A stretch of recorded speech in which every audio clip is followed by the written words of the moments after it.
Shoulder dislocation मतलब कंधा निकल गया। अब एक बार जब कंधा निकलता है ना बेटा, और अगर आपकी एज यंग है, 40 से नीचे है, सो बहुत ज़्यादा चांसेस रहते हैं कि वो बार बार में निकले।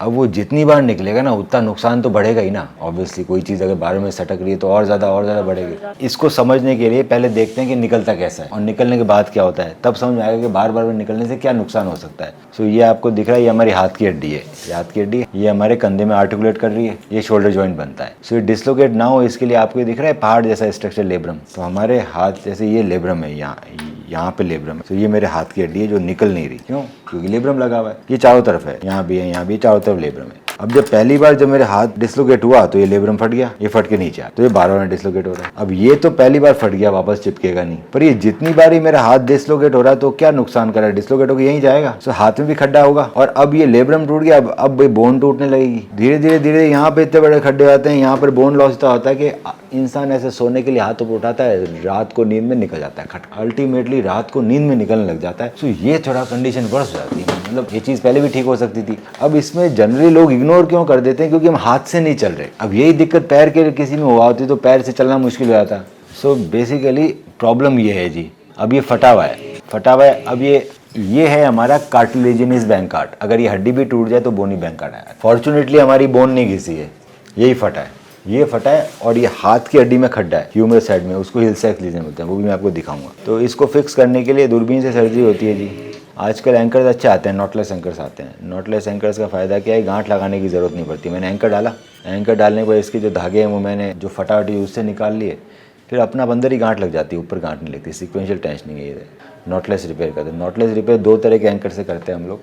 एक फाइबर टेक एंकर है, एक पुश लॉक एंकर है, दोनों ऑन एंड ऑफ यूज़ करता हूँ। टेप वाले एंकर आते हैं, पुश लॉक वो भी अच्छे हैं, पर ये नॉटलेस है, गांठ नहीं लगेगी। तो ये वापस चिपका दिया तो निकलेगा नहीं। तो इसके अलावा जो हमारे हाथ में खड्डा हो रखा है उसकी जगह उसमें हम करेंगे रेम्प्लिसाज प्रोसीजर। वो ऐसे है, ये गांठ बांधने वाली सर्जरी है। जैसे एंकर डाला, एंकर से जो धागे निकल रहे हैं उसको गांठ बांध दी।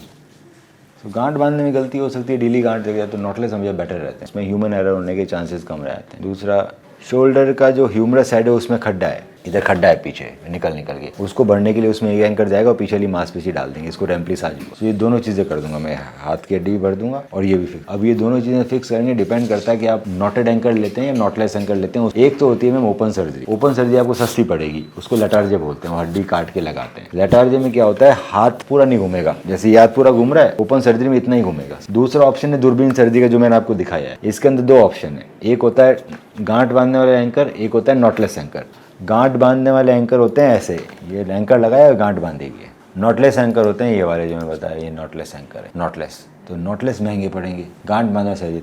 तीसरा जो चीज़ है वो मैं रेम्प्लिसाज करना है। सर्जरी दूरबीन से होगी मैम, कोई दर्द वर्द नहीं होगा, कोई खून नहीं निकलेगा, कोई निशान नहीं पड़ेगा। बहुत जरूरी। 3 सप्ताह हाथ बंधा हुआ रहेगा, उसके बाद धीरे धीरे हाथ उठने लगेगा। हम मैम को हर वीक कॉल करेंगे, हर वीक एक्सरसाइज सिखाएंगे 6 महीने तक। एक्सरसाइज आएगी पहले हाथ खोलने वाली, फिर आएगी स्ट्रेंथ ट्रेनिंग की, जो आसपास की मांसपेशियां ना वो मजबूत बनाएंगे तो ही बाहर कंधा नहीं निकलेगा, नहीं तो वापस ही फेल हो सकता है। 1.5 महीने में ठीक हो जाता है इंसान बिल्कुल, फिर बाद एक्सरसाइज करनी होती है।